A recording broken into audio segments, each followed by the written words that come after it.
So today I'm going to be looking at a Cobalt Strike loader, and I'm going to show you how you can go from this to this to this and finally to a C2 address. So I already have the file open here, and straight away I can see this giant blob of Base64 code. Now if I just highlight that and scroll down to the very end, I can try and look for keywords about how it may be encoded. Straight away I can see a reference to GZIP stream and decompress, so this is probably Base64 encoded and compressed using the GZIP compression algorithm.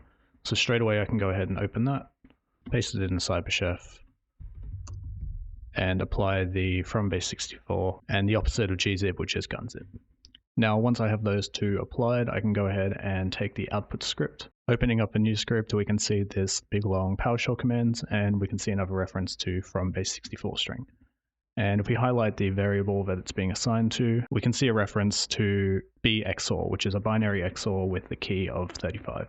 So what I'm going to do is I'm going to go turn on word wrap, and I'm going to obtain this entire Base64 string. And once I've grabbed the entire string, I'm going to copy it, and then I'm going to apply a from Base64 and an XOR with the key of 35. So I'm going to go into CyberChef, paste in that, do a from Base64, and I will also apply an XOR operation with the key of 35. Straight away we can see the decoded content, and we can see this MZRE header, and that's a key indicator of Cobalt Strike shellcode. So because of this header, it does look like shellcode, so what I'm going to do is go ahead and save that output to a file, name it cobaltshellcode.bin.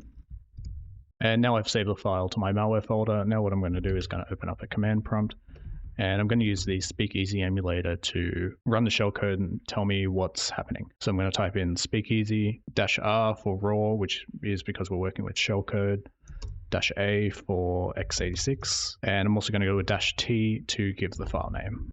Now that that's up and running, we can see this giant blob of actions that the shellcode is taking.